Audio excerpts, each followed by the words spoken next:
हारून रशीद ना अपने महल की छत पे टहल रहा था, सबसे ऊपर वाले चौबारे पर। नीचे से हजरत बहलोल दाना गुजर रहे थे। ऊपर उसके साथ सिपाही भी थे, गनमैन भी थे। उसने कहा ये बाबा तो जरा ऊपर उठाओ। उन्होंने एक डोली, एक टोकरी समझ लें, उसको रस्सियां बांध के नीचे फेंका।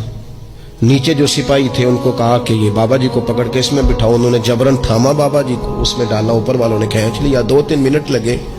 हारून रशीद के सामने हजरत बहलोल दाना पहुंच गए तो थोड़े नाराज भी हुए कि ये कोई तरीका तो नहीं ना बुलाने का।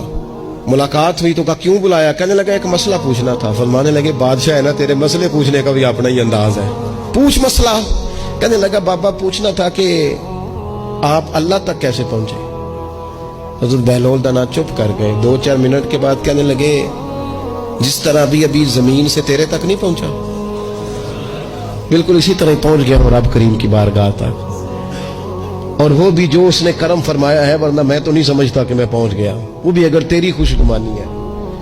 तो हारून रशीद कहने लगा मुझे समझ नहीं आई। फरमाने लगे तो बादशाह जो है, इतनी जल्दी कैसे समझ में आएगी तुझे बात? फरमाने लगे अगर मैं तुझसे मिलना चाहता ना तो मैं एक दरखास्त लिखता, फिर किसी वजीर से सिफारिशी साइन कराता, फिर वो जमा कराता, फिर मुझे टाइम मिलता कि फलां दिन फलां तारीख फलां टाइम आ जाना, फिर आके मैं लाइन में लगता।